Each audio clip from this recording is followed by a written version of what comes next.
सुप्रभात प्यारे बच्चों। आज हम पढ़ेंगे वसंत भाग 2 के पाठ नंबर 9। इसका नाम है चिड़िया की बच्ची, जो कि एक कहानी है जिसे जैनेन्द्र कुमार ने लिखा है। इस कहानी के माध्यम से जैनेन्द्र कुमार जी ने मनुष्य के लालच और उसके स्वार्थपरता को प्रस्तुत किया है तथा मनुष्य के अलावा बाकी जीवों में किस प्रकार इस चीज़ की कमी होती है या वो इस चीज़ से अनजान होते हैं, इस चीज़ को प्रस्तुत किया है। आज की जो कहानी है चिड़िया की बच्ची, एक तरीके से इसमें भी जो हमारे इसी पुस्तक का पाठ नंबर 1 है जिसका नाम है हम पंछी उन्मुक्त गगन के, उसमें भी ये बात सामने आई थी कि पंछियों को सिर्फ क्या पसंद थी, पंछियों को पसंद थी तो स्वतंत्रता पसंद थी, उन्हें उन्मुक्त रहना पसंद था। इसी प्रकार इस पाठ में भी ये बात निकल करके आई है कि पंछी सिर्फ क्या जानते हैं, एक तो चाहते हैं, एक तो स्वतंत्र रहना और एक अपनी माँ के पास रहना। बस ये दो चीज़ें इसमें निकल के आई है। तो इस कहानी में जैनेन्द्र कुमार जी ने सेठ माधवदास के माध्यम से ये प्रस्तुत करना चाहा है कि मनुष्य कितना स्वार्थी होता है तथा कितना लालची होता है। उसके पास कितना भी धन दौलत क्यों ना हो, वो चाहता है कि उसे बस मिलता रहे और मिलता रहे। तो इस कहानी में सेठ माधवदास है, वो काफ़ी पैसे वाले हैं, उनकी अपनी कोठी है, उसके सामने बगीचे हैं, उनको हर सुख मिला हुआ है। हाँ, उनके पास इतना धन दौलत है कि उनको किसी प्रकार का दुख नहीं है। फिर भी एक बार क्या होता है कि उनके बगीचे में एक चिड़िया की छोटी बच्ची उड़ते उड़ते थक जाती है, जब वो वहाँ पर आके रुक जाती है।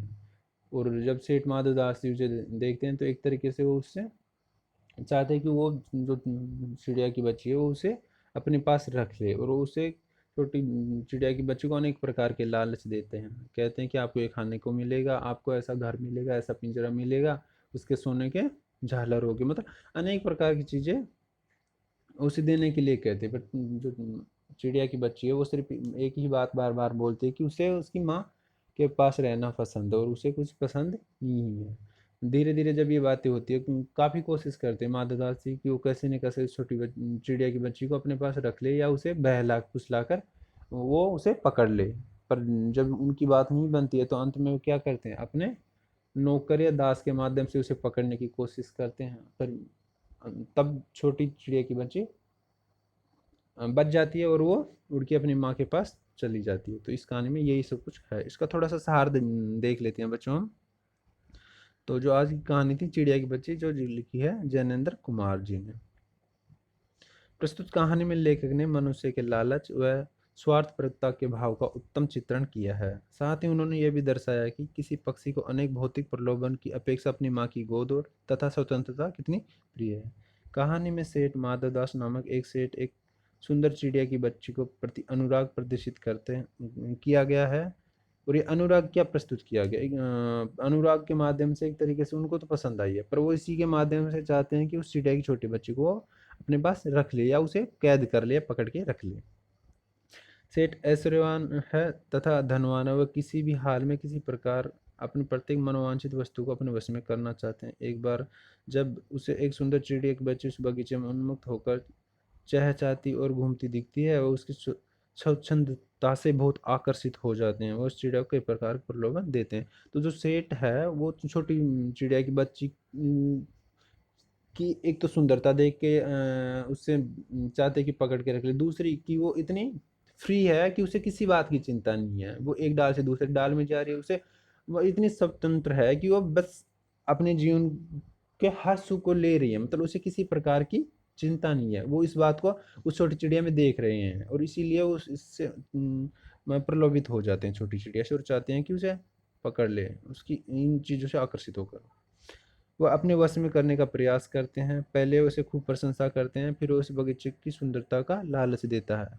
यदि चिड़िया उसके पास रुक जाएगी तो वह उसे अपने सुंदर बगीचे में रहने देगा। फिर वह उसे मोती की झालर लगे सोने के पिंजरे का लालच देता है। फिर वह उसे सोने की कटोरी में पानी देने की बात करता है। वह चिड़िया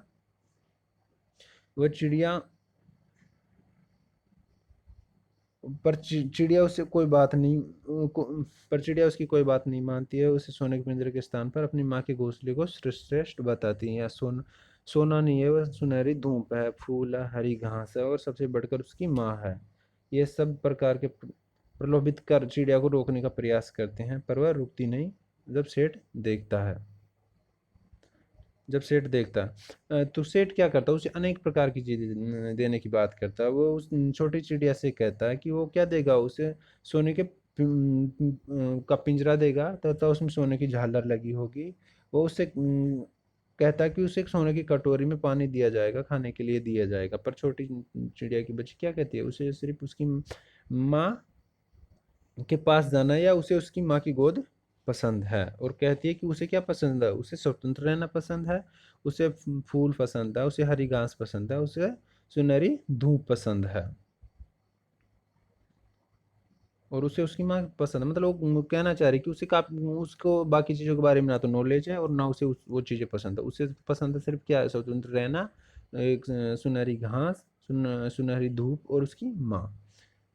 और अंत में क्या होता है, ये काफी लालच दिया जाता है सेठ माधव दास द्वारा चिड़िया की बच्ची को। पर वो जब लगता है कि वो इस लालच में नहीं आने वाली, तब वो लास्ट में क्या करनी है देखते हैं कि चिड़िया किसी प्रकार नहीं मान रही है, तो वो पकड़ने के लिए अपने दास को बुलाता है और बलपूर्वक उसे पकड़ना चाहता है। तो भी चिड़िया उसकी मीठी मीठी बातों में नहीं आती है और उड़कर उस सबसे सुरक्षित स्थान अर्थात अपनी माँ के पास चली जाती है। उसकी गोद में छुपकर सोने पर वह सारा डर, वह दुख भूल जाती है और प्रार्थना करती है कि जीवन भर इसी प्रकार अपनी माँ का साथ कभी ना ही छोड़े। तो उन्होंने क्या, जो छोटी बच्ची है, वो छोटी चिड़िया की बच्ची है, उसे तो सिर्फ पसंद क्या, ठीक है, उसकी माँ की गोद पसंद है, उसे स्वतंत्र रहना पसंद है। पर मनुष्य का स्वभाव कैसा, उसको कितना भी मिल जाए वो क्या चाहता है, उसे और मिल और चाहिए। मतलब एक तरीके से उसकी जो लालसा है वो बढ़ती ही जाती है। और वो इसमें सामने आया है, उसने ये बात साबित की है कि वो किसी भी प्रकार हर चीज को खरीद सकता है या लालच दे करके उसे अपना बना सकता है। और इसी सोच के सहारे वो